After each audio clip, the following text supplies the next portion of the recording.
Buenas noches a todos, señores empresarios y empresarias, señores dirigentes de entidades empresarias amigas con las que tenemos habitualmente relación, tanto Federación Gremial de Comercio e Industria como la Cámara Argentina de Comercio, amigos y amigas. Antes que nada quiero darles la bienvenida a esta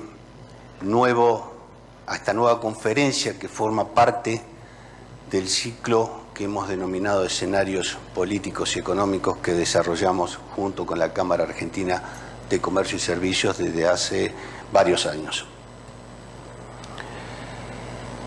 Esta noche vamos a tener las disertaciones, en primer lugar, del presidente de la Cámara Argentina de Comercio y Servicios, el señor Natalio Mario Grimman, y del doctor Martín Redrado, quienes nos van a dejar seguramente sus reflexiones e información importante y relevante para el quehacer diario de las empresas. Quiero agradecer especialmente a la Cámara Argentina de Comercio y Servicios por haber confiado un año más en la Federación Gremial para llevar adelante este evento. Han pasado 2 años desde nuestro último escenario políticos y económicos, que es una cita con el análisis político y económico y que venimos ofreciendo desde el año 2014. Lo hacemos puntualmente todos los años, evidentemente años 20 y 21, por las razones por todos conocidas, no hemos podido llevarlo adelante. Pero en este tiempo de pandemia, debo decir con orgullo que la Federación Gremial del Comercio e Industria ha estado más activa que nunca durante este periodo.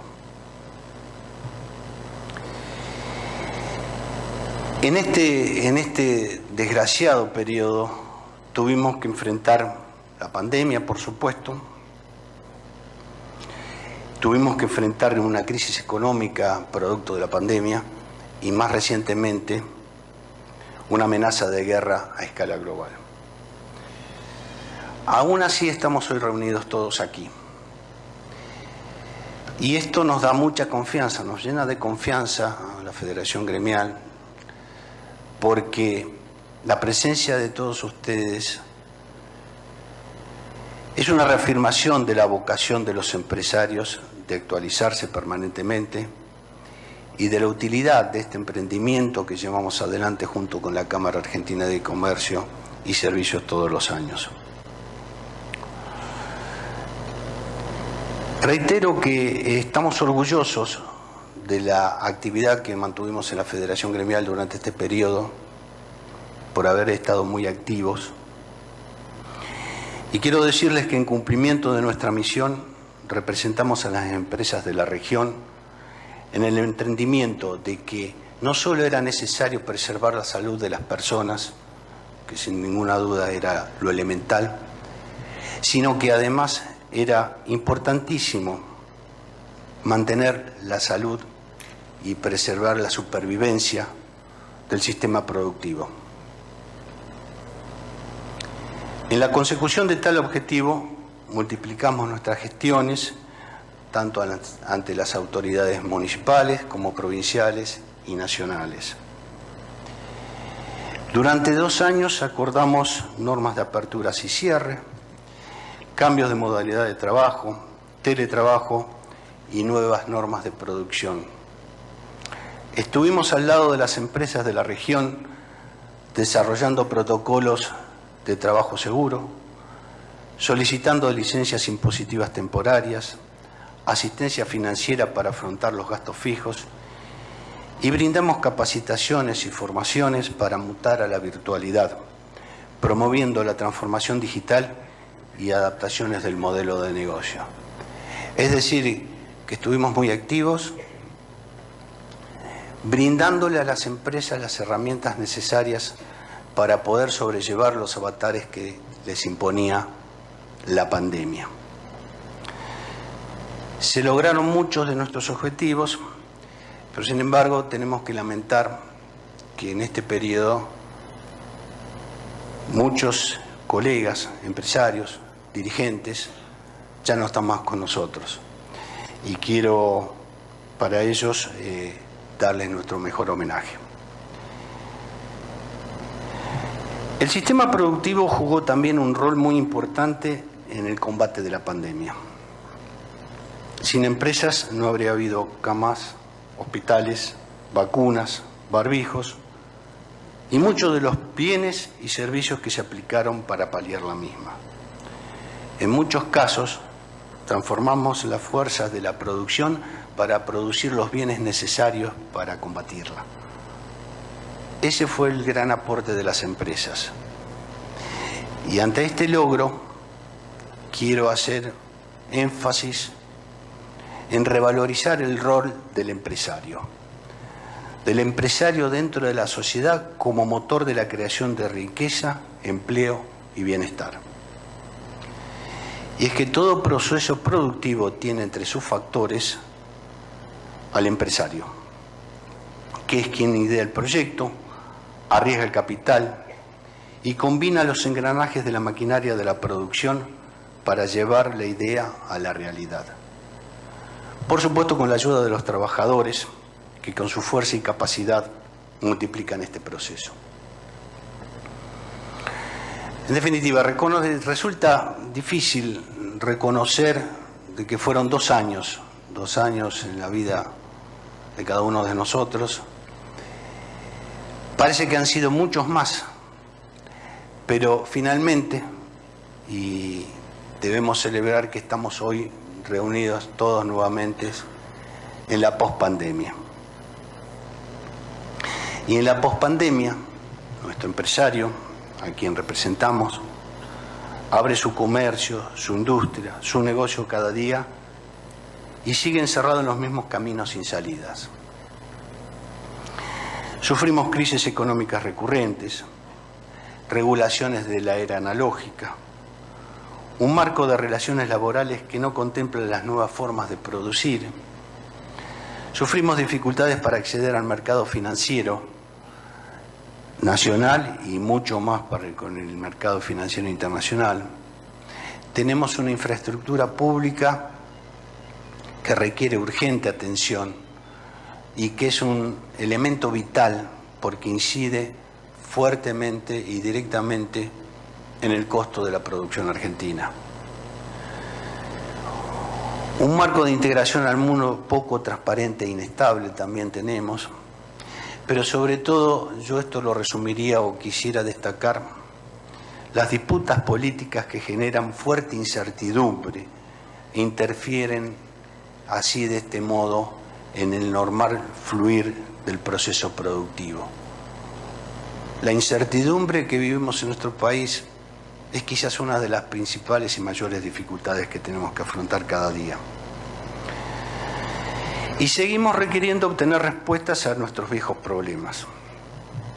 Y ustedes pensarán que nos repetimos año tras año en la identificación de las mismas trabas a la producción y obteniendo parecidas respuestas que nos dejan dentro del mismo laberinto en el que nos encontramos desde hace muchísimos años, lamentablemente. Y esta es la mejor demostración de la validez del título que dimos al encuentro de este año, que es nuevos caminos que nos saquen de la encrucijada o viejos laberintos que nos conducen siempre al punto de partida. Estamos todos buscando soluciones para viejos problemas, siguiendo lo que parece ser un camino y finalmente hallando soluciones que ya fracasaron y que nos encierran cada vez más en este laberinto. Es casi una obligación, no puedo dejar pasar la oportunidad de hacer mención al flagelo que nos aflige a todos los santafesinos y particularmente a los rosarinos, que es el de la inseguridad. En este sentido, es que reclamamos acciones contundentes que garanticen la integridad física y económica de los santafesinos en general y rosarinos en particular. Y este reclamo no es solo ante las autoridades locales, sino que lo es y fundamentalmente para las autoridades y Poder Judicial Federal, ya que son ellos los que tienen la competencia sobre el delito del narcotráfico, que es el que da origen a la violencia con la que tenemos que convivir diariamente. Hace tiempo que la falta de seguridad se ha convertido en un creciente condicionante del normal funcionamiento de nuestras empresas. No podemos producir, no podemos proyectar, no podemos vivir en el estado de indefensión en que nos encontramos. Y lograr vencerlo es uno de los grandes objetivos para poder producir y vivir en paz. Esta maraña de problemas y vicisitudes es la que nos tiene girando entre las paredes que hemos graficado en el laberinto que creo que tengo acá debajo, que ustedes han visto en varias de las pantallas. Sin embargo, tengo la firme convicción que en la medida que los argentinos nos concentremos en nuestras coincidencias y no en nuestras diferencias, encontraremos la salida a través de un diálogo que nos permita construir verdaderos caminos a una salida sustentable para todo el pueblo argentino. Un pueblo argentino que merece empresas florecientes a la altura de las riquezas materiales y culturales de este gran país, y que son la única fuente genuina de más empleo y mejor remunerado. En definitiva, nos merecemos una sociedad próspera e inclusiva. Nos merecemos un país en el que nosotros y nuestros hijos deseemos vivir. Muchas gracias.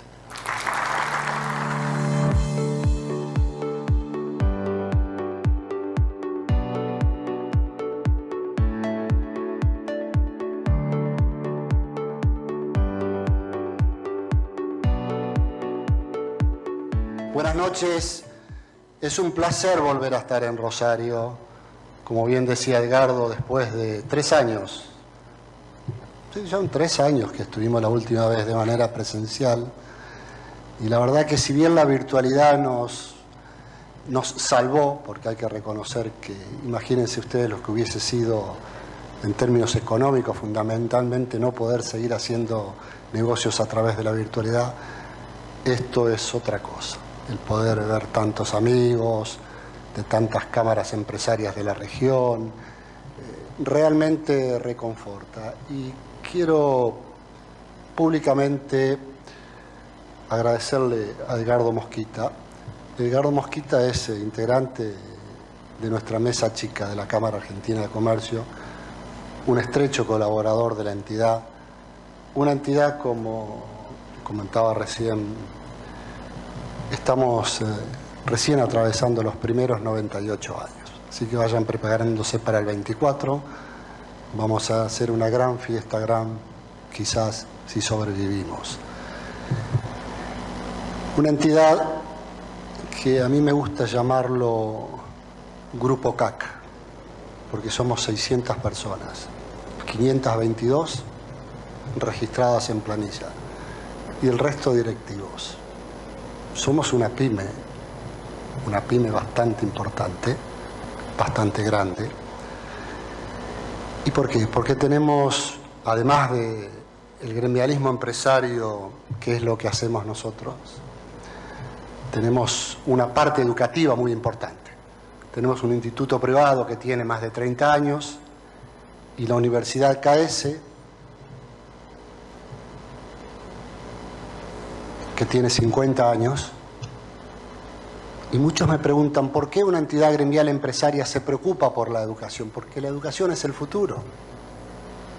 Sin educación no hay futuro. Por eso cuando alguien habla y menciona que no cree en el mérito, eso es una barbaridad. El desarrollo de todos uno de ustedes, de cada uno de ustedes, de nosotros, de los pueblos, es en base al mérito, el esfuerzo de estudiar, el esfuerzo de trabajar. Por eso, cada vez que la Argentina participa en concursos internacionales o los índices PISA, todos los días estamos un poquito peor. solamente 50 chicos que ingresan a la primaria terminan en el tiempo normal la secundaria. Y de esos solo 16 tienen una comprensión bastante importante de dos materias básicas que son lengua y matemática. ¿Por qué nos dedicamos a la educación también? Porque es tanto más importante la educación que hacer gremialismo empresario. ¿Qué es el gremialismo empresario? Bueno, lo que hacen ustedes, los presidentes de las cámaras de las regiones, que hoy estuvimos reunidos, lo que hacemos todos los días, que es pelear con las autoridades, podrá ser el intendente de la localidad, el gobernador, el presidente de la nación, un ministro, para que genere las condiciones necesarias para que nos podamos desarrollar. Lamentablemente, algunos de ustedes podrán decir que no tenemos mucho éxito, y sí, quizás no tenemos mucho éxito, pero ustedes piensen que si no existieran las entidades gremiales empresarias, quizás estaríamos un poquito peor, porque de alguna manera somos una especie de paraguas para que la autoridad de turno no avance como ellos quisieran, ¿sí? Hoy lamentablemente somos un país planero. El otro día conversaba con una persona y me decía que él se acordaba, yo también, de la época de Alfonsín, 1984, nos horrorizábamos con las cajas PAN. ¿Saben cuántas se distribuían? 1.200.000 cajas PAN. ¿Saben a cuánto estamos asistiendo hoy? Casi a 10 millones de personas. Ese es el progreso de nuestro país, ¿sí? Esa es la movilidad ascendente que nuestros políticos, de cualquier color político, porque permítame decirle que la Cámara Argentina de Comercio es una entidad absolutamente apartidaria. No tenemos ninguna bandera partidaria. Nuestra bandera es esta. Esa es nuestra bandera. Después cada uno de nosotros como ciudadanos, cuando llega la hora del cuarto oscuro, hacemos lo que tenemos que hacer. Pero la Cámara es una Cámara absolutamente objetiva.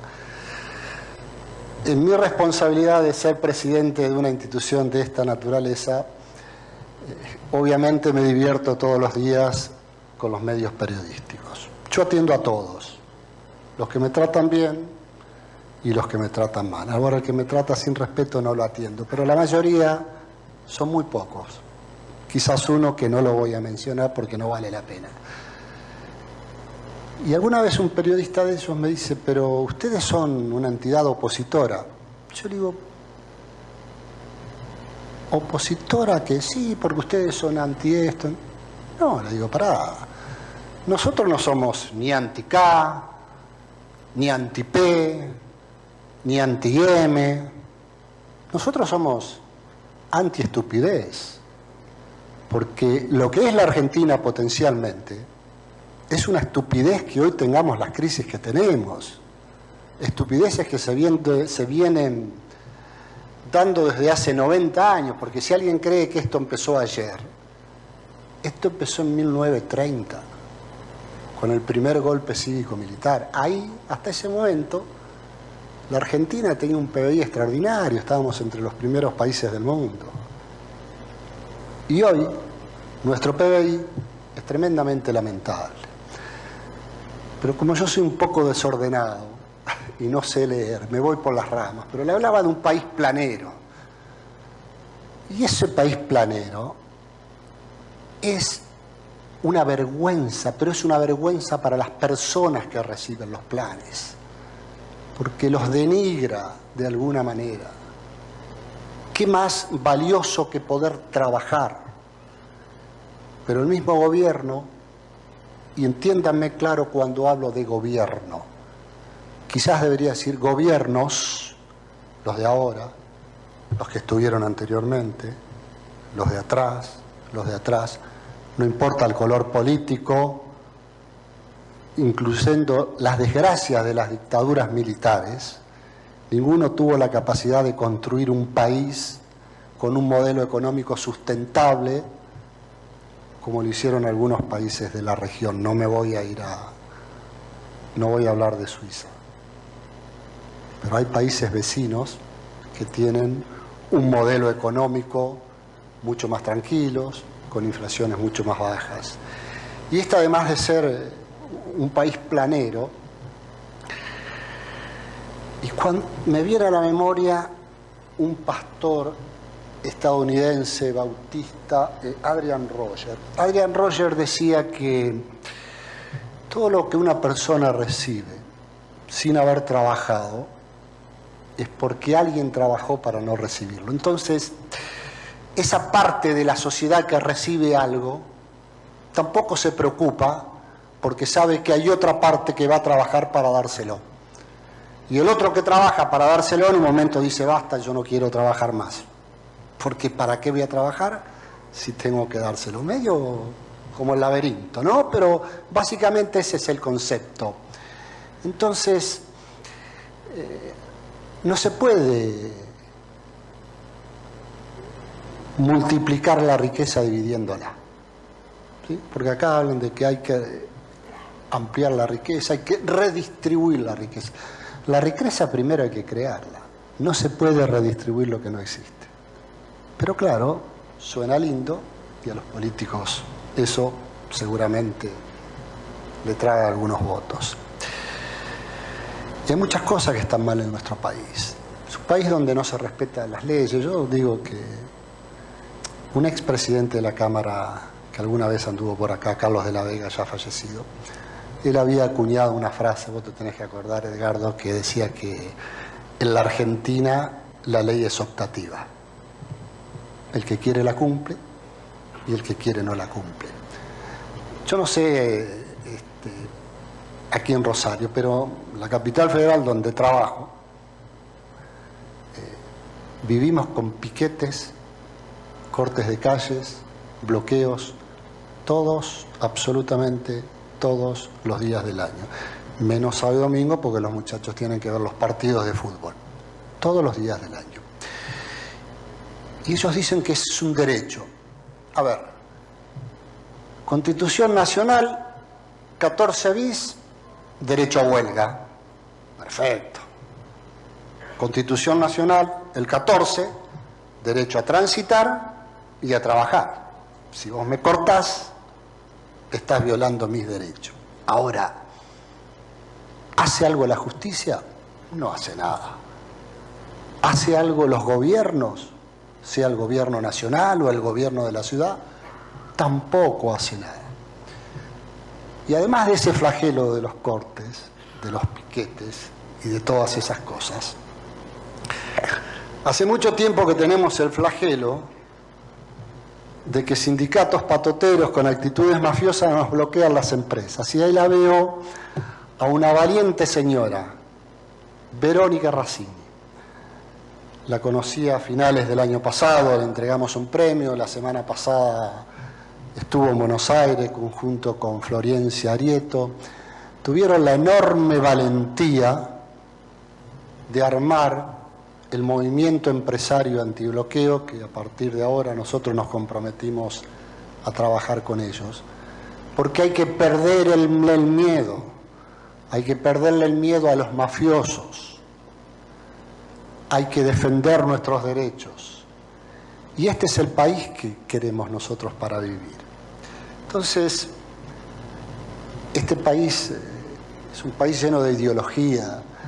Ustedes se imaginan, vieron que acá se referencian mucho en China, en Venezuela o en Nicaragua. ¿Qué le pasa a los que cortan las calles en China, en Venezuela, en Nicaragua? Y también qué les pasa a los que cortan las calles en un país relativamente serio como los Estados Unidos. Y acá no, acá todo está permitido. La anarquía es el orden del día. O sea que, complicado, país complicado. Todos los días en la Argentina nacen 2.000 chicos. 60% de ellos bajo la línea de pobreza. Crecimiento demográfico, difícil, muy difícil, de que se puedan crear los puestos de trabajo para eso, para el futuro. No avanzo más porque es un tema muy delicado, pero esa es una realidad de un país planero, un país que nos han llevado a la pobreza los sucesivos gobiernos de todos los colores políticos que pasaron por nuestro país. Otro dato que muestra la decadencia de Argentina es nuestro PBI. A comienzos del siglo XX participábamos en el 27% del PBI de América del Sur y de México. Y hoy apenas pasamos el 10%. ¿Sí? O sea que de lo que ni siquiera estoy hablando, qué sé yo, PBI por habitante. Chile tiene $16.000 de PBI por habitante. Uruguay creo que 15 o 12. Y nosotros estamos en, qué sé yo, 10.000. Y quizás cuando se termine el censo nacional, como salieron más personas de lo que se pensaba, la riqueza es la misma, la torta es más grande, seguramente tendremos un PBI menor. Pero eso quizás Martín lo va a poder explicar con mucho mayor claridad y certeza que lo hago yo, que soy un advenedizo de la economía. Esa es la realidad de nuestro país. Es un estancamiento histórico. Y desde la democracia hasta ahora, 38, 39 años más o menos, el PBI de la Argentina solamente creció un 34%. 34%. El de Uruguay, no Suiza, Uruguay, 135%. Chile, 237%. Bueno, no voy a hablar de Corea, más de 500, o de China, más de 2.000. Uruguay y Chile, nuestros vecinos. ¿Qué tenemos de diferentes con ellos? Quizás la clase política que nos ha gobernado tanto tiempo. Ese es, en una de esas, nuestro karma. Ni hablar de la inversión extranjera directa. En la década de los 90, la Argentina captaba aproximadamente el 20% de lo que venía a la región. Hubo un año, 1999, donde fue un récord, vinieron más de 23.000 millones de dólares de inversión extranjera directa ese año a la Argentina. De ahí en más ha caído. Mire,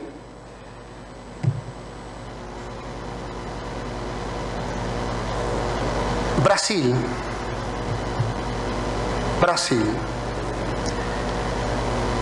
tiene una inversión extranjera directa de aproximadamente, no quiero equivocarme, pero me parece que 76.000, la última fue de 76.000 millones de dólares. Chile, 16.000 millones de dólares. Argentina, 9.000 millones de dólares. ¿Por qué? Es difícil preguntarse por qué no tenemos inversión extranjera directa. Porque no hay confianza. ¿Quién va a hundir capital en un país donde el gobierno de turno te pone cepo, te dice lo que puedes hacer, lo que no puedes hacer, no puedes girar utilidades, etcétera, etcétera, etcétera, etcétera? Fíjese lo que está pasando con la novela de Vaca Muerta. Hace 10 años nos venimos llenando la boca de lo que es Vaca Muerta, segunda reserva mundial de gas, no convencional, cuarta reserva mundial de petróleo, no convencional. 10 años.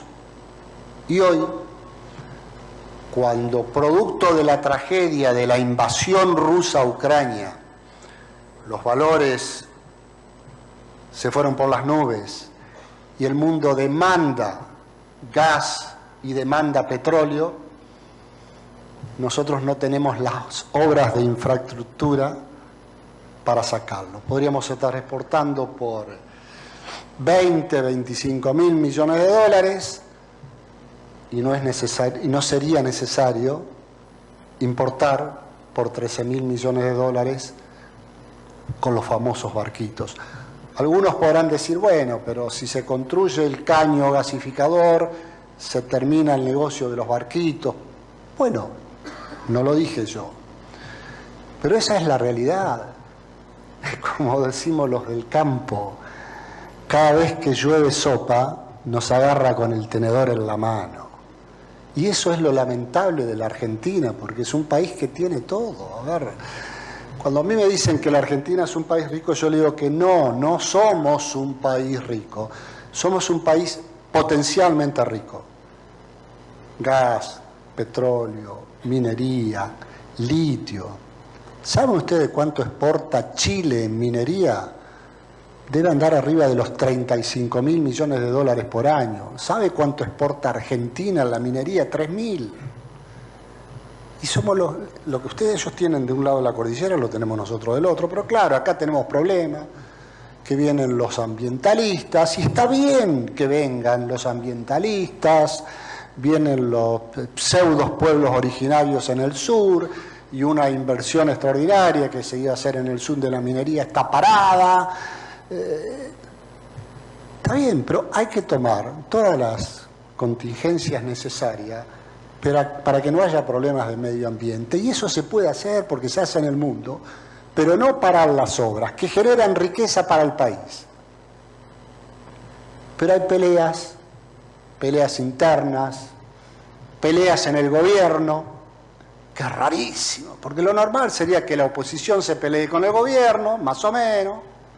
Ahora, que el gobierno se pelee de la manera como lo está haciendo es escandaloso, yo lo he dicho en los medios de prensa, es casi demencial, Pero el problema es que del otro lado, la oposición también tiene sus peleas tremendas. Entonces estamos nosotros, los ciudadanos, que tenemos que empezar a pensar para en algún momento del año que viene qué vamos a elegir para nuestro país.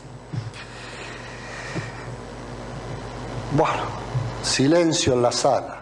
¿Qué vamos a elegir para nuestro país? Los periodistas me preguntan por la inflación. ¿Cuál es el problema de la inflación?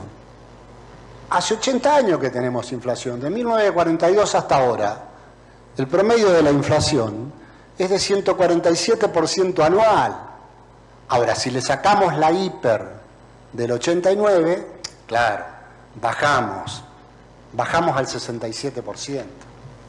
¿Sí? Esa es la inflación de la Argentina, un problema estructural. Y el gobierno podrá decir que es multicausal. Bueno, que lo diga. Pero la verdad, y Martín lo va a explicar seguramente, tiene 4 o 5 problemas base la inflación.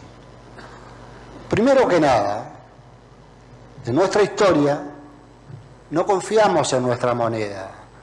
Una moneda que tiene, el origen de la moneda fue en 1881, 140 años, bueno, más o menos, 1881, cuando se emite el primer papel moneda.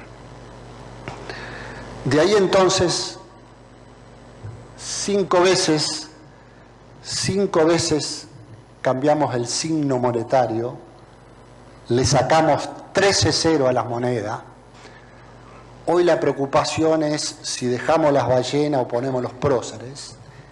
Y cuando ustedes agarran, y lo digo por mi deformación de industrial gráfico, 5 billetes de la misma denominación y los pone parejito, va a encontrar que los 5 tienen diferentes tonalidades. Ni siquiera en eso son de calidad. La moneda es un bien de cambio, vale lo que la gente, lo que nosotros creemos que vale. ¿Saben ustedes, hoy en una reunión les comentaba, cuál es el respaldo del dólar? En su momento era Fort Knox, el famoso fuerte donde todos soñaban con poder entrar y llevarse los lingotes. Creo que fue Nixon fue quien dijo, no, a partir de ahora no hay más respaldo en oro. El respaldo es la confianza. Y el dólar sigue siendo la moneda de transacción del mundo. Y acá nos peleamos con algunas aventuras locas, algunos que dicen hay que dolarizar. ¿Con qué vas a dolarizar? ¿Y por qué vas a dolarizar?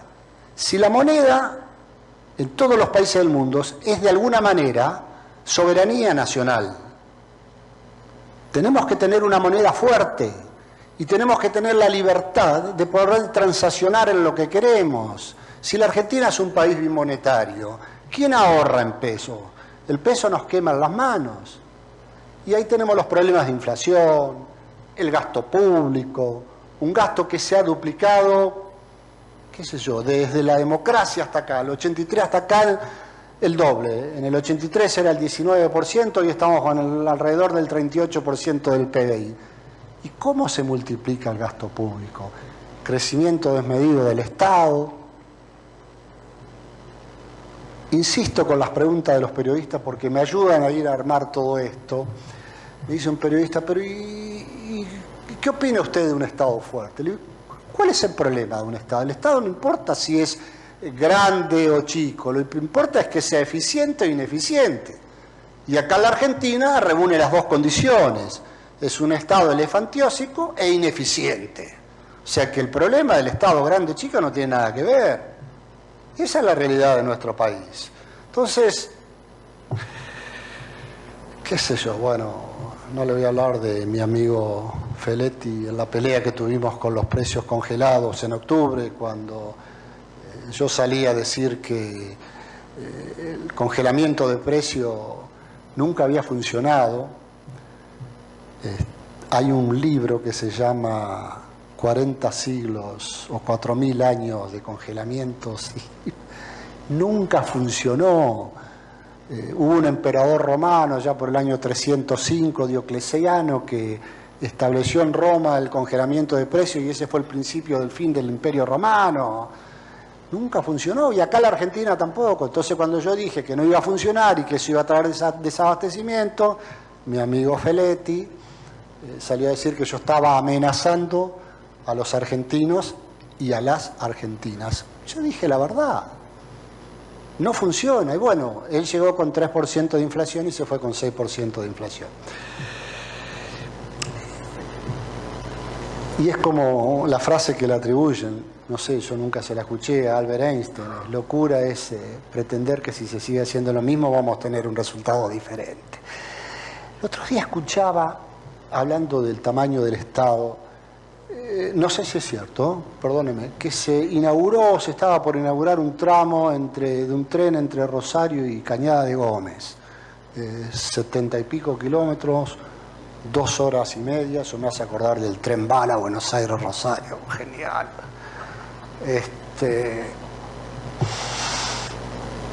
Las empresas del Estado, ¿sabe cuántos empleados tiene Ferrocarriles Argentinos?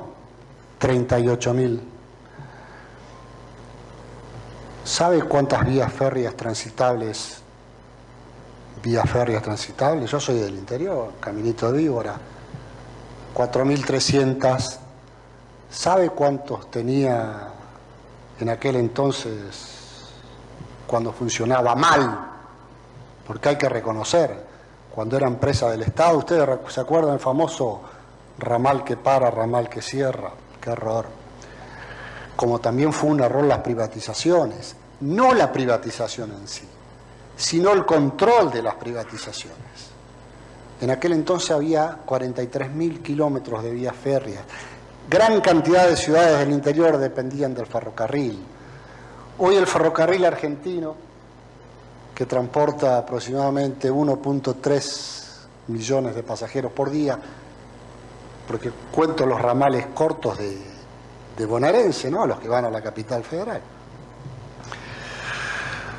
pierde unos 1.000 millones de dólares anuales, solamente el 12% de lo que recauda cubre esa parte, el resto es todo, como todo en el mundo, ¿no? Porque también en España y en Estados Unidos, creo que en España es el Renfe, ¿cómo se llama? No me acuerdo, bueno, Renfe, sí, claro.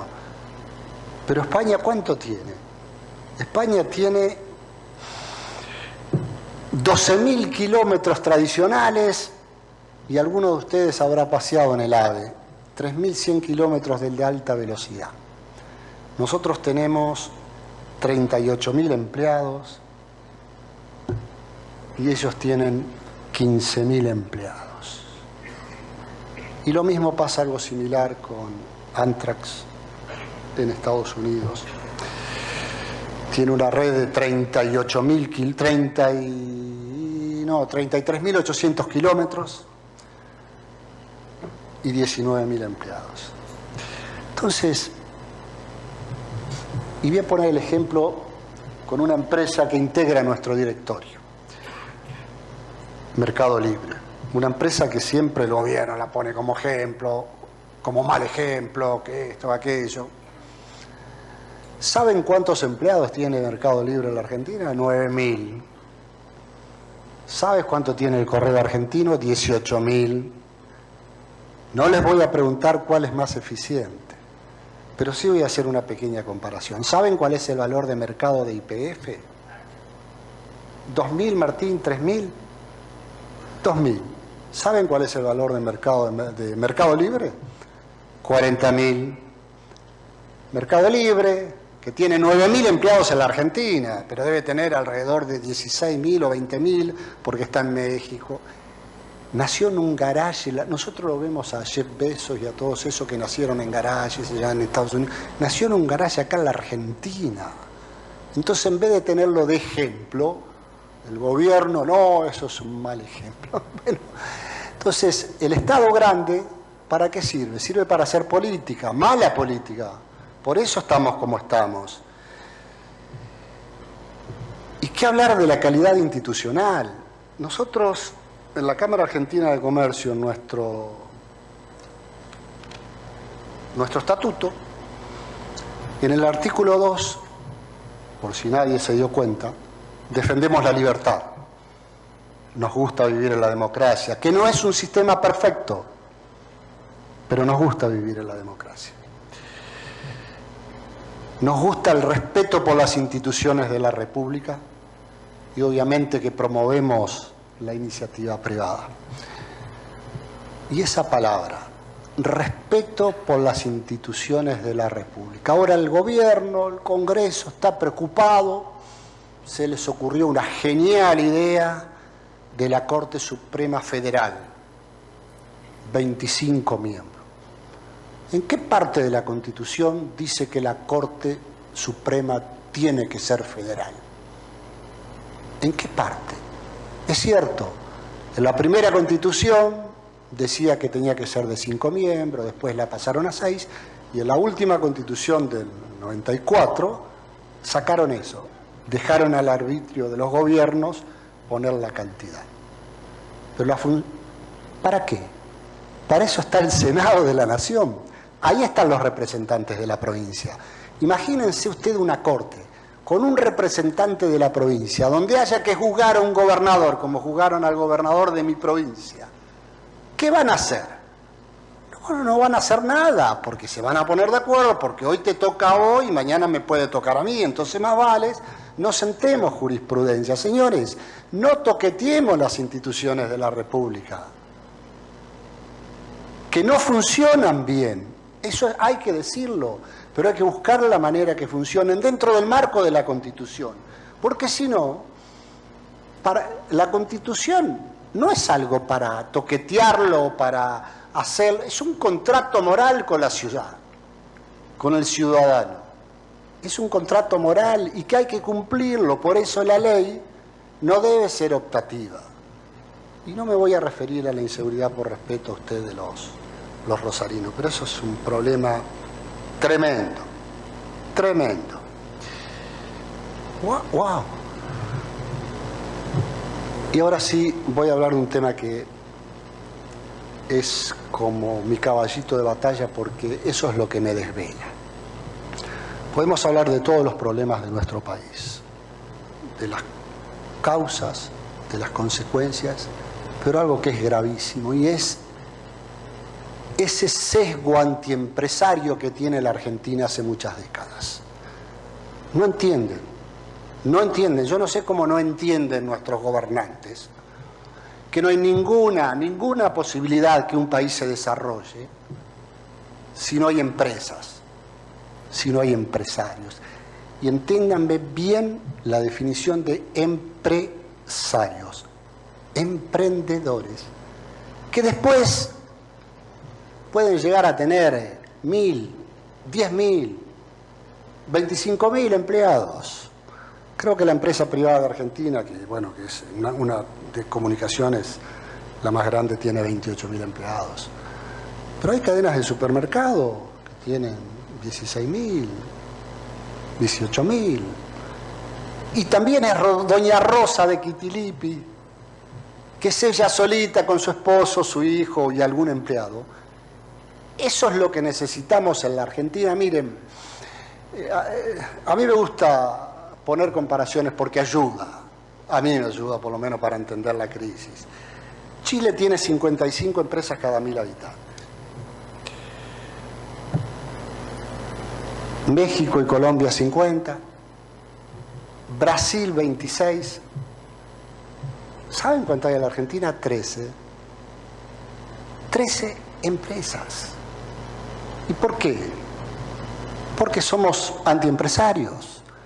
Porque los empresarios somos culpables de la inflación, somos culpables de vaca muerta, somos culpables.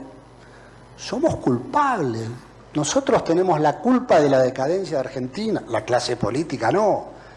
Pero sí es cierto que tenemos un grado de responsabilidad, somos ciudadanos argentinos y yo lo asumo. Yo no tengo una bandería partidaria y ahora no hablo como Cámara, hablo como individuo. Yo he votado en los últimos, creo que 50 años, qué sé yo, no me acuerdo, para distintos lados. Voté lo que me gustó de alguien que ofrecía una plataforma diferente. Y la verdad que siempre fui coherente en mis votos, porque siempre me equivoqué. Siempre me equivoqué. La verdad, todos me defraudaron. Y probablemente ese va a ser el fin de mis días. Porque acá, ahora hay una frase que se la puso de moda un candidato, que es tanto mercado como sea posible y tanto Estado como sea necesaria. Pero esa frase tiene dueño, que no es ese candidato. Esa frase la dijo un canciller alemán, Willy Brandt. Seguramente algunos de ustedes que tiene un poquito más de edad, fue canciller de Alemania a finales de los 60 y después ocupó un hombre con una gran visión. Tanto mercado como sea posible, tanto Estado como sea necesario. Y en realidad, lo que hay acá en la Argentina, especialmente en la clase política, es un problema de reputación. Es un problema de reputación, un problema de prestigio. Mi padre siempre me decía, mirá, Marito, te podrá ir bien o mal en la vida, podrás tener un poco más de guita, un poco menos de guita, una casa más, una casa menos, pero tu principal capital es tu prestigio, es lo que la sociedad ve que sos vos. Y es cierto, mire, voy a seguir como ese ejemplo de maestro de escuela primaria. Hay un matemático persa, alguna vez lo habrán leído, Al-Khwarazmi, pero qué sé yo de qué siglo, no me acuerdo. Y él le preguntaron alguna vez por el valor de una persona. Él le dijo, mire, en términos numéricos, si tiene ética le ponemos un 1. Si es inteligente le agregamos un 0 y vale 10. Si además es rico le agregamos otro 0 y vale 100. Y si además es buena persona, le agregamos otro 0 y el valor es 1000. Ahora, si pierde la ética, le sacamos el 1 y le quedan los ceros. No vale nada. Y ese es el problema de la Argentina, mis amigos. Entonces, no somos afectos a la ley, pero bueno, en la vida diaria de cada uno de nosotros, todos nos enfrentamos a decisiones de manera cotidiana. Algunas de ellas son, qué sé yo, elecciones triviales, como por ejemplo, qué ropa me voy a poner cuando me levanto, voy caminando al trabajo, voy en auto, qué como hoy, si como. Pero hay otras decisiones que cambian el destino, o que fijan el destino. ¿Qué carrera voy a estudiar? Si voy a formar una familia, me voy a casar, voy a tener hijos. Y en la vida de las naciones ocurre algo similar. Créanme, todo el tiempo los países toman decisiones, algunas de ellas importantes, y hay momentos bisagras para tomar decisiones. Y yo creo que ese momento donde de alguna manera define el rumbo colectivo de unas naciones ahora. Yo siento que estamos en un momento clave de tomar decisiones. Pero no las decisiones que no tienen sentido, sino las decisiones importantes, esas que seguramente en una década nos puede hacer sentir felices, o en una de esas nos vamos a sentir frustrados o avergonzados por lo que hemos perdido, por una mala decisión. Si bien un país no es algo cerrado, hay condicionantes en el mundo de que vamos a hablar de la guerra, de la pandemia, etcétera, etcétera.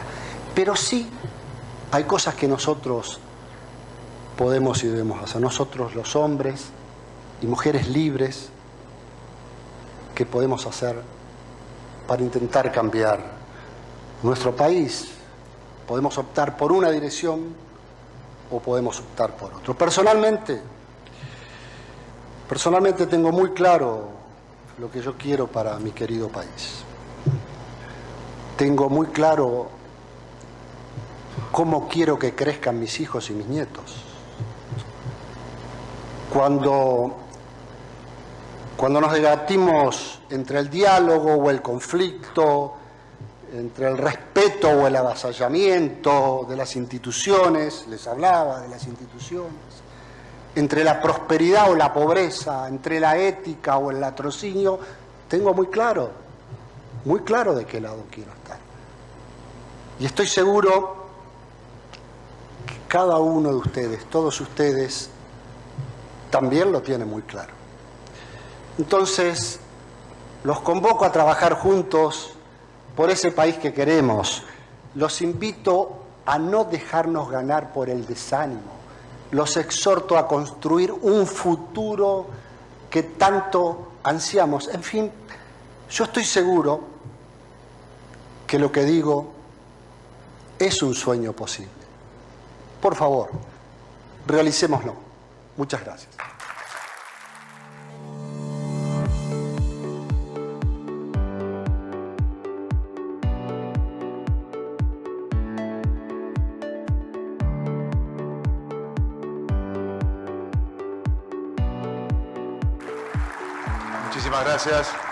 Muchísimas gracias, un placer poder estar esta noche con ustedes. El tren de la historia pasa nuevamente por el andén de la Argentina y está en todos nosotros tomar esta oportunidad para poder plantear nuevos caminos y no viejos laberintos, como plantea la convocatoria que hace la Federación y la Cámara Argentina de Comercio. Sepan disculpar si quizás estoy un poco más lento que de costumbre, pero quienes siguen mis pasos por redes sociales sabrán que acabo de llegar de Asia, con lo cual mi horario físico o biológico es 11 horas más adelante y no he dormido. He venido, ni bien llegué, tomé un auto para venir y estar acá con todos ustedes. Pero cuando uno sale al mundo, y en particular cuando nos toca enseñar en distintos lugares del mundo, observamos que nuevamente hay realidades específicas, quizás por motivos dramáticos, como mencionaba Mario hace un instante, que vive el mundo, que hacen que la Argentina tenga nuevamente una oportunidad. Y seguramente aquellos que peinan algunas canas o que ya no peinan, o aquellas, digan, otra vez nos pasa el tren de la historia por delante de nuestro país, y tantas veces hemos perdido oportunidades. Me tocaba hace un par de noches conversar con un profesor de economía del Instituto Tecnológico de Massachusetts. Fíjense qué visión, ¿no? Decía un profesor mío, no es qué sabés, sino a quién conocés. Yo creo que es una combinación de ambas cosas, no hay que ser tan casuístico. Pero me toca dirigir un máster en Banca Central en la Escuela de Negocios de Asia, porque el Banco Central de Malasia y su presidente del 2000 al 2016 decidió fondear una universidad. Dijo, voy a hacer la mejor universidad de Asia. No viene de China, no viene Malasia, que es un país intermedio en Asia-Pacífico. Pero fíjense la visión, y dijo, en Malasia no tenemos todos los profesores, voy a hacer una asociación con el Instituto Tecnológico de Massachusetts, el MIT. Y llamó a algunos amigos, como este modesto amigo de ustedes, a quien conocía de su presidencia en el Banco Central, y le dijo, quiero que también me ayudes a armar esta maestría. Bueno, esta pequeña historia les digo porque estaba conversando hace un par de noches con uno de los académicos más distinguidos del Instituto Tecnológico de Massachusetts y me dice, Martín, yo me pregunto y mis alumnos me preguntan, ¿por qué a la Argentina le va como le va? Explícamelo porque no, se me escapan de los libros de texto la naturaleza de los problemas que tiene la Argentina. Y quizás sea un país, y decía Mario muy bien, no somos un país rico, pero somos un país rico en recursos naturales. Y la ecuación ganadora que tiene la Argentina, había traído una presentación con un montón de números, pero Mario me inspiró a conversar con ustedes de soluciones, de lo que plantea esta reunión que hacemos esta tarde aquí en Rosario, es cuáles son los nuevos caminos que debe transitar la Argentina. Y quizás por esa ecuación que hemos tenido de creernos un país rico, porque siempre tuvimos grandes recursos naturales, y le agrego también la capacidad de nuestros recursos humanos. Mencionaba Mario el caso de Mercado Libre, que es un caso de la creatividad argentina. Cuando uno pone la ecuación de nuestra creatividad, nuestra capacidad siempre de buscar soluciones nuevas, y la atamos y la juntamos con los recursos naturales que tiene Argentina, nuestro país tiene una ecuación ganadora que puede competir con Estados Unidos, con Australia, con Canadá, con los países más avanzados del mundo. Lo tenemos en el caso de la biotecnología, y la biotecnología aplicada a algo que ustedes conocen muy bien en la provincia de Santa Fe, que es el avance que ha tenido la Argentina más allá del Estado, del avance que ha tenido la Argentina en biotecnología, en genética animal. Ahí tenemos la ecuación ganadora de los científicos argentinos, la capacidad creativa, nuestra capacidad de encontrar soluciones nuevas junto con recursos naturales. Ahora bien, ¿qué necesita la Argentina para plantear que esta vez sí el tren que pasa por el andén de nuestra historia lo tomemos todos los argentinos? Bueno, cuando uno analiza, y me voy a dedicar a, como decía Borges, donde mi ignorancia es más disimulable, que es en materia de política económica y social. Habitualmente los economistas hablan de economía y no hablan de economía y los problemas sociales, y son todas una integralidad. Varios de los problemas que hemos tenido Mario mencionaba el tema de la inflación, el tema de mirar o atacar las consecuencias y no las causas, es porque no tenemos una visión integral. Creemos que la política económica se puede hacer, o la política económica y social se puede hacer mirando a compartimentos estancos. Habitualmente me preguntan qué hay que hacer con el dólar. Yo digo, no se puede pensar solamente en una variable. Ahora, una de las grandes ideas, y está bueno que haya debates en la Argentina, es la dolarización, como si se pudieran encontrar atajos. No hay atajos para solucionar los problemas de la Argentina. La Argentina necesita una visión abarcativa, integral. ¿Cómo se logra esta visión abarcativa dentro de un contexto en donde hay una total falta de credibilidad en la calidad de las políticas públicas? Bueno, se logra con leyes. Cuando miramos la historia argentina en democracia, hubo 3 oportunidades donde Argentina pareció encontrar un camino y tuvo un camino, a algunos les gustará menos, más, en los casos que voy a mencionar, pero hubo 3 casos en la historia donde tuvimos 3 oportunidades donde parecía que habíamos encontrado un camino. Y esas oportunidades fueron en 1985, en 1991 y en 2002. Y hubo 3 hombres que llevaron adelante la política económica y social, pero ¿qué características tuvieron? Más allá de que a alguno le pueda gustar más o menos, permítanme rescatar las condiciones objetivas que a mi juicio se necesitan para resolver los problemas que tiene Argentina hoy en 2022 y en 2023.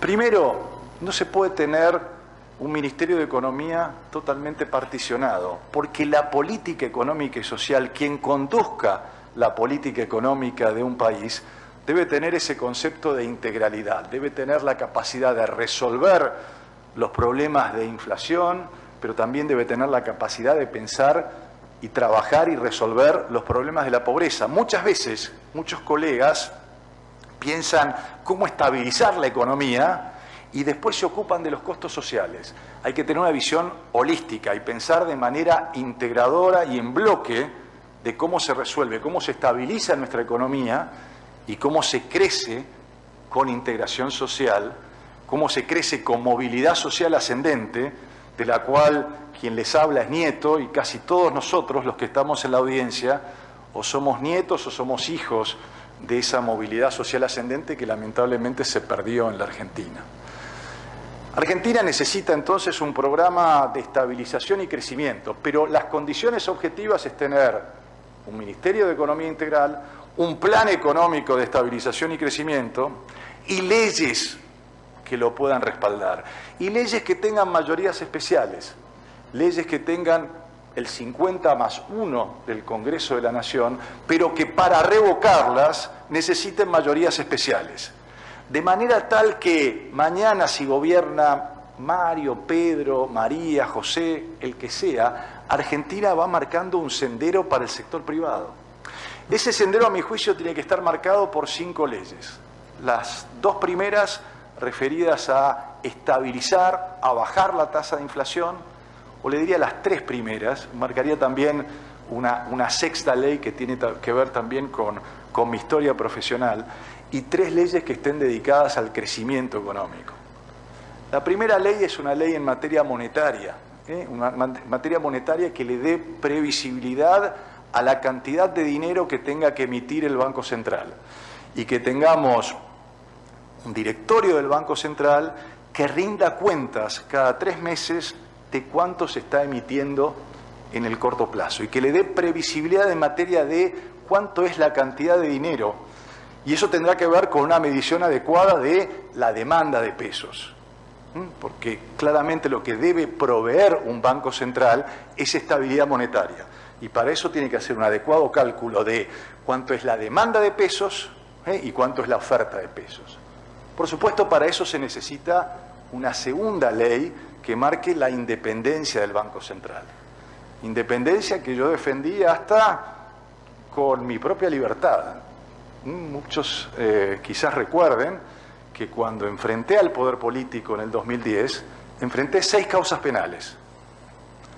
6 causas penales y me persiguieron Por suerte hay una justicia independiente. Y la justicia en su momento también me restituyó en el Banco Central, y después, cuando creí que se había cumplido el objetivo, que era decirle al poder político: si usted quiere cambiar la ley, vaya al Congreso, que es como decía Mario, respetemos las instituciones. Una vez que se cumplió ese objetivo, ya se había cumplido el momento de por qué di esa batalla, no por la persona, sino porque creo que uno es en definitiva una anécdota, pero tiene que tener la capacidad de defender sus convicciones, aun si es poniendo en juego lo que es algo casuístico, que es tener alguna responsabilidad pública, pero con una verdadera voluntad de servicio. Entonces decía, la independencia del Banco Central, que tiene que ver con la independencia instrumental. Por supuesto, el Banco Central no es una isla, no es el Vaticano dentro de Italia, debe tener una visión integral también. Muchas veces digo que el presidente del Banco Central debe ser, y esto me lo preguntaban mis alumnos hace un par de días en la maestría, qué tiene que hacer el presidente del Banco Central con los temas que están fuera de su dominio. Y mi visión es que esa función es como el del economista jefe de un país. Es decir, que tiene la capacidad de, con la palabra, por supuesto, ser responsable de la política monetaria, de la estabilidad financiera, y con la palabra marcar el rumbo. Marcar el rumbo en términos de política fiscal, en términos de políticas sociales, y ese es el rol. Decía entonces, la segunda ley, una ley de independencia del Banco Central. La tercera ley, y esto lo tomo de una idea heterodoxa muy buena que tuvo Juan Zurruil, ahora tan mentado por el libro que alguien lo mencionó y lo hizo famoso, el libro de Torres, el Conversaciones en el quinto piso, que habla de la tensión que hubo en ese momento en la relación con el Fondo Monetario Internacional, cómo se repiten las historias, pero fue la idea de desindexar el gasto público. Desindexar, él tomó una idea que algunos de ustedes la recordarán, era el desagio, que era desindexar contratos privados. Yo digo, no toquemos, justamente por lo que dijo Mario hace un instante, no toquemos los contratos privados, ya se han toqueteado demasiado los contratos privados, pero sí trabajemos sobre el gasto público. Muchas veces me preguntan qué hay que hacer con el gasto público, y yo planteo un camino de desindexación de todas las variables del gasto público. Esto significa que, por ley, todos los ministros del Poder Ejecutivo deben tener una meta de aumento del gasto nominal en un periodo de 4 años.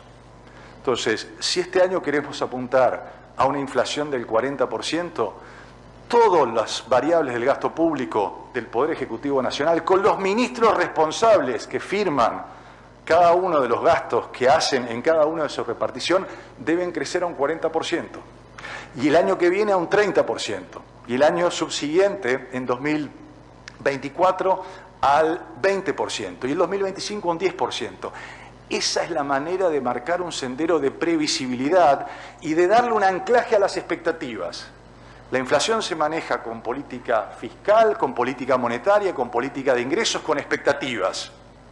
Esta es, si se quiere, la multicausalidad, no con precios máximos, no con precios cuidados, con una integralidad de la política económica que apunta hacia una nominalidad y hacia una previsibilidad que está respaldada por leyes. Tercera ley, y ya me dedico al área del crecimiento económico, que es la política impositiva. Hay dos maneras simples, si uno quiere, de hacer políticas públicas. Hay quienes hacen políticas públicas a través de la represión, quienes creen que reprimiendo al sector público, poniendo cepos, recontracepos, controles, recontracontroles, no se dan cuenta que por más que uno quiera controlar, siempre el sector privado va más allá de los acontecimientos. Hace poco dije una frase que tuvo titulares y dije, al Banco Central se le están yendo los dólares como agua entre los dedos. Y está claro, con este nivel de brecha cambiaria, de un 80%, del 80%, siempre el sector privado está por delante de los acontecimientos. Entonces, en materia de políticas públicas, digo, hay quienes van por la represión, yo voy por las políticas públicas, las practico, las pregono, las enseño, como políticas públicas de estímulo, de incentivos, que es en definitiva, si entendemos cómo es el comportamiento humano, nos manejamos todos los días por incentivos, por motivaciones. Por eso para ser un buen economista hay que ser un buen sociólogo, hay que ser un buen psicólogo social, hay que entender también sobre qué sociedad uno está trabajando. No es lo mismo hacer política económica en Estados Unidos que hacerla en Sudáfrica, en Colombia o en la Argentina.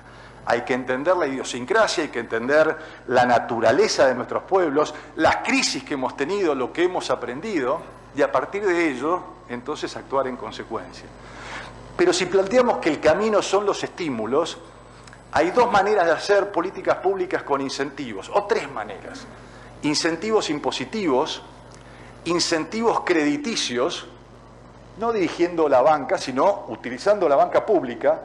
Recién hablaba una linda charla con el intendente de Rosario, a quien aprecio mucho, con Pablo, y le recordaba, cuando fui presidente del Banco Central, que vino a ver en ese momento, en el año 2005, alguien a que aprendí a respetar y también a trabajar con él, seguramente muy recordado aquí, Miguel Lifshitz, en ese momento intendente de Rosario, y me dijo: Martín, quiero salvar al Banco Municipal de Rosario.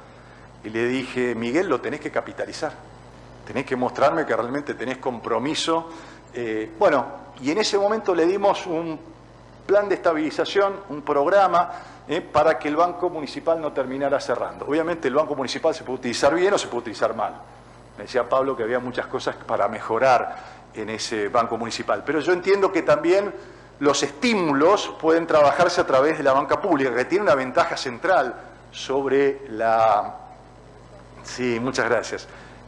Sobre la banca privada, que es los depósitos de los empleados públicos, los depósitos judiciales, que son depósitos a tasa cero y que uno puede utilizar para promover, para estimular los sectores productivos, para dar crédito a largo plazo, para darlo en pesos, como dijo muy bien Mario, porque hay que fortalecer el peso argentino, pero claramente en materia de estímulos.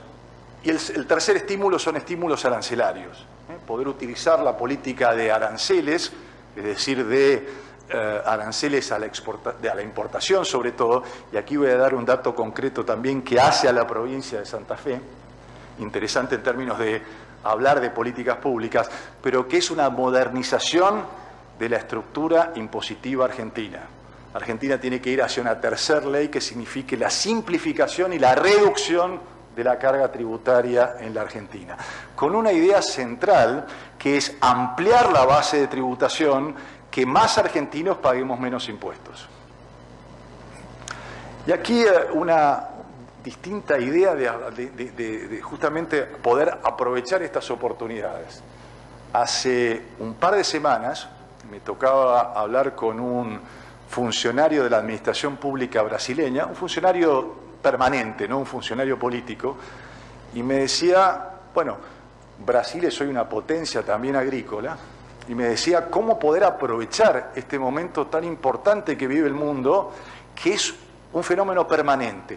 Los precios de los productos que exporta la Argentina, los productos alimenticios, probablemente estén en un pico en este momento, probablemente después de 2023 se estabilicen en un escalón menor, pero van a estar por lo menos un 20, 25%, 30% más alto de lo que estaban antes de esta crisis que estamos viviendo. Es decir, estamos en un escalón más arriba de precios y obviamente también muy pendientes de los aumentos de costos que ha tenido el campo, en particular del aumento de los fertilizantes. ¿Qué es lo que hizo Brasil? Redujo los aranceles de importación, le redujo los costos a los productores para que puedan producir más. Acá, en lugar de estar pensando en cómo desde el Estado, desde el gobierno, estimulamos en políticas públicas a bajarle los costos para que aumente la producción, estamos pensando en ponerle más impuestos. Bueno, tercera ley, entonces, una ley de simplificación impositiva. Cuarta ley, Argentina necesita exportar más. ¿Cómo exportamos más? Con una ley que marque retenciones cero para todo el aumento de las exportaciones. Y enténdase bien, estoy hablando el aumento en unidades, no el aumento en dólares. El aumento en unidades, sea de productos primarios, sea de productos industrializados, sea de manufacturas de origen agropecuario, todo aquel que aumente las unidades exportables. Si hoy exportaba 100, va a seguir pagando las mismas retenciones.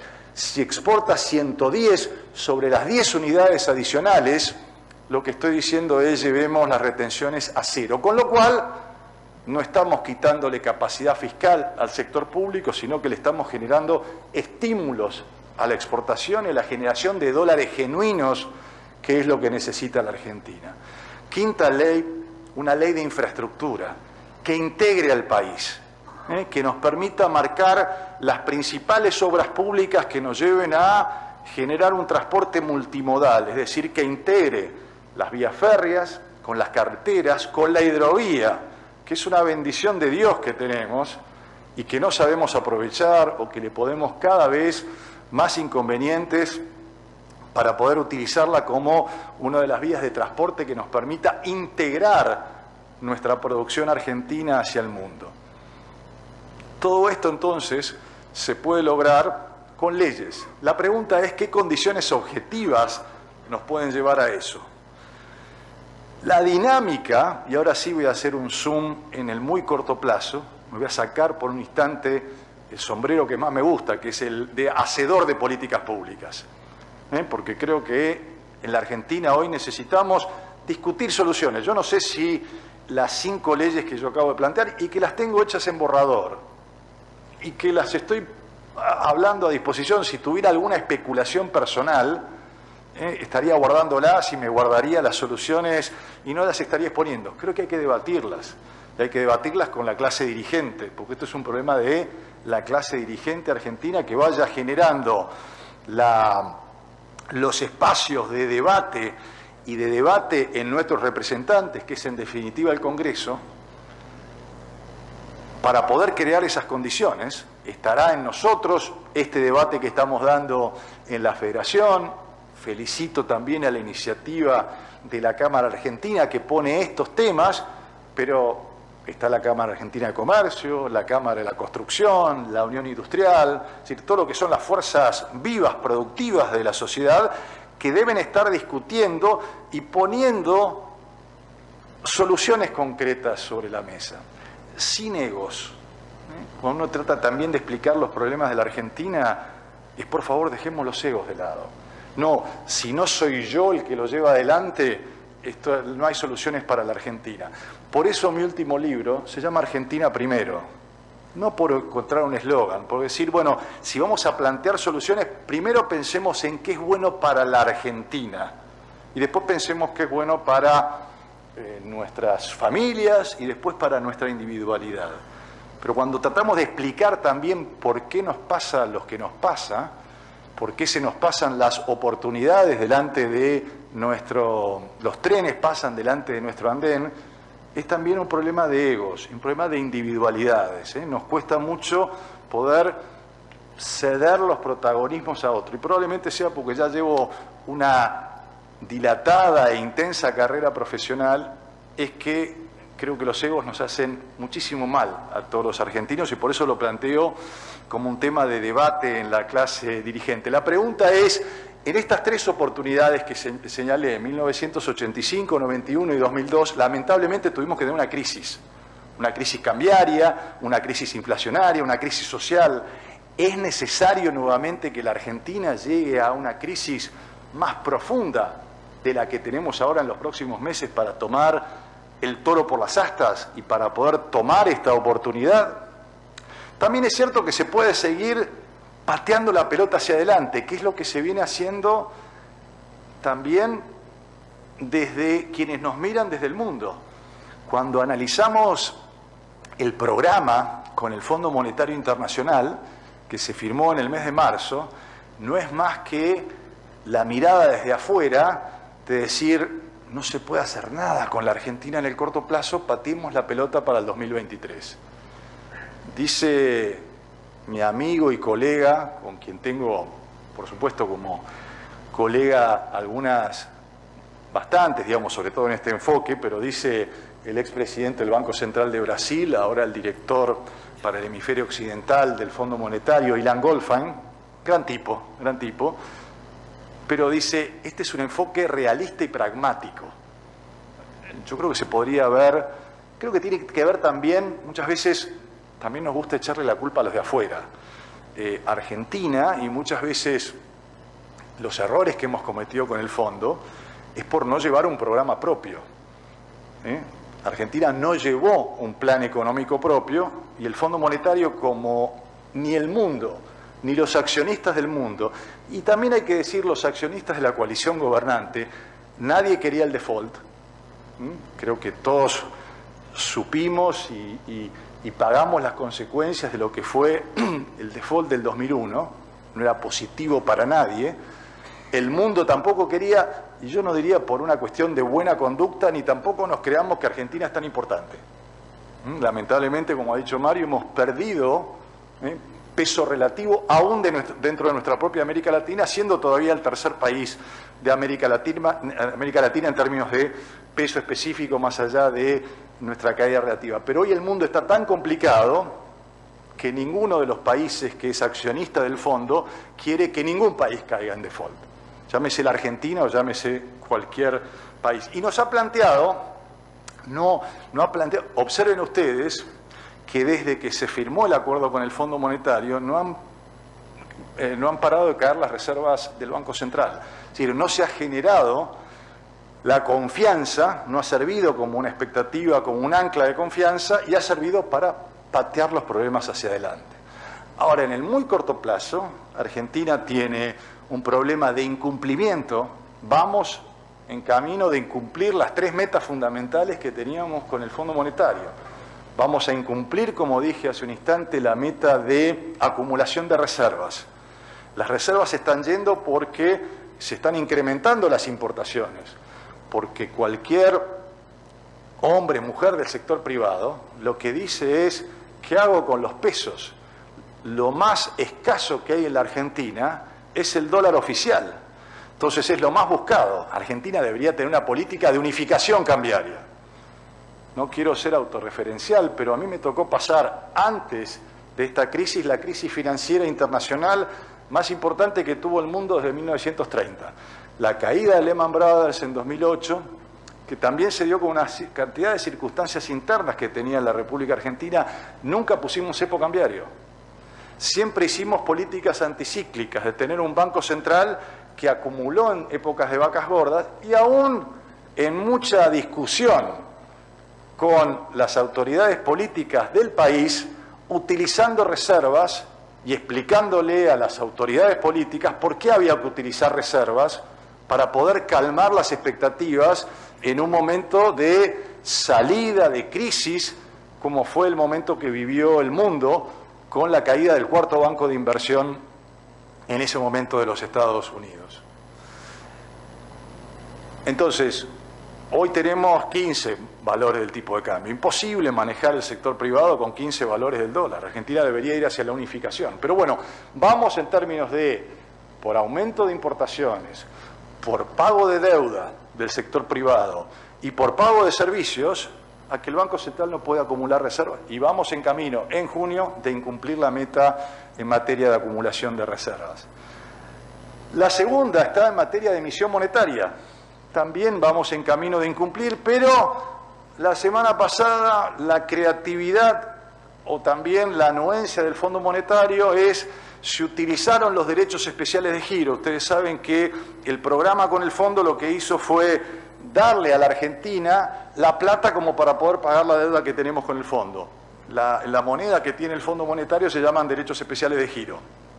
Nos dieron eso para pagar. Bueno, se les ocurrió, también lo hicieron el año pasado, cuando recibimos moneda del Fondo Monetario, emitir pesos contra esos derechos especiales de giro para poder encontrarle la vuelta a poder emitir más de la cuenta, porque estábamos a 50.000 millones de incumplir la meta que se marca en fin de junio.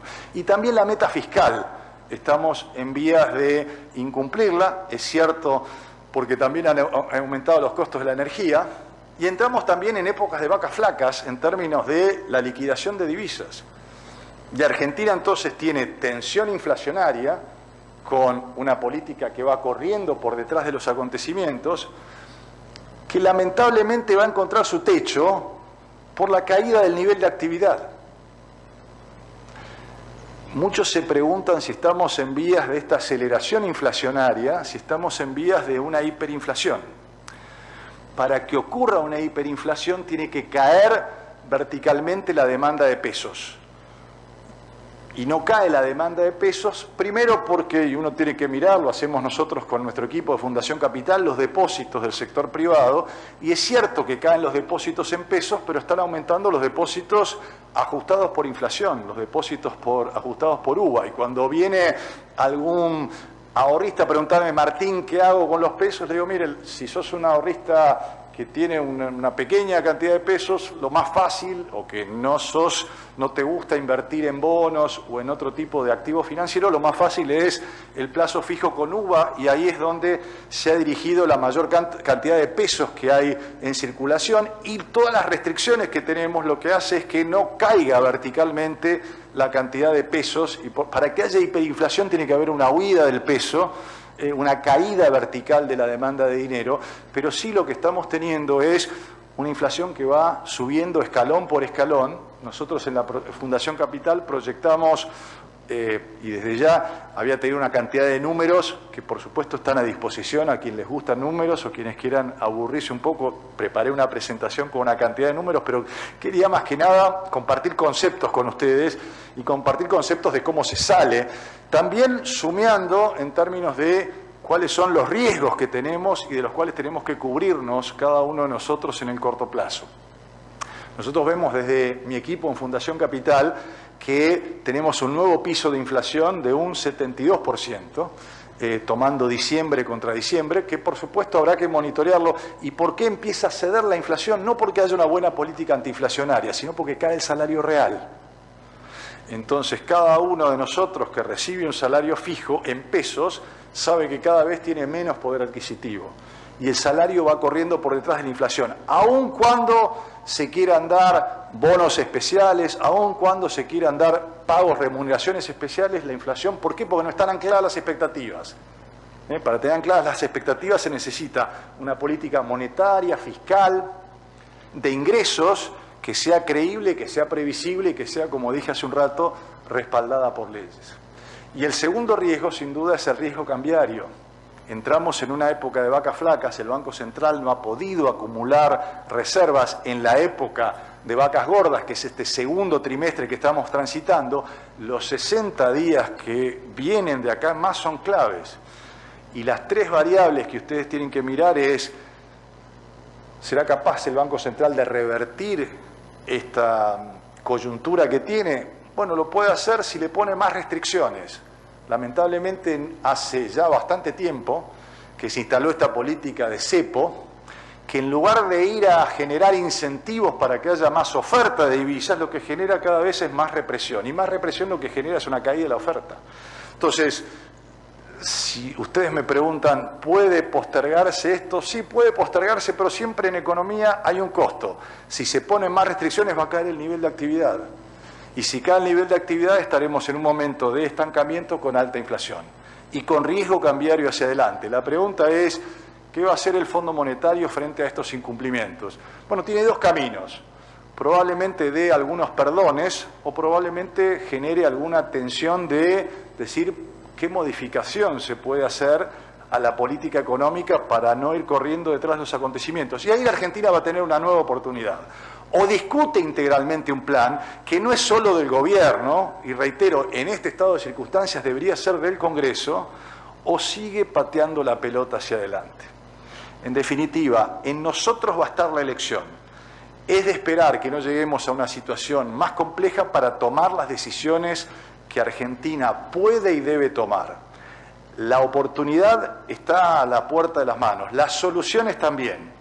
Estará en nosotros, en cada uno de nosotros, la posibilidad de que esas soluciones se implementen. Argentina primero, Argentina tiene una nueva oportunidad, está en nosotros y en nuestra clase dirigente poder tomarla y poder sí tomar esta posibilidad de que Argentina genere un futuro venturoso para nosotros y para las próximas generaciones. Muchas gracias. Fuerte el aplauso para el doctor Martín Redrado.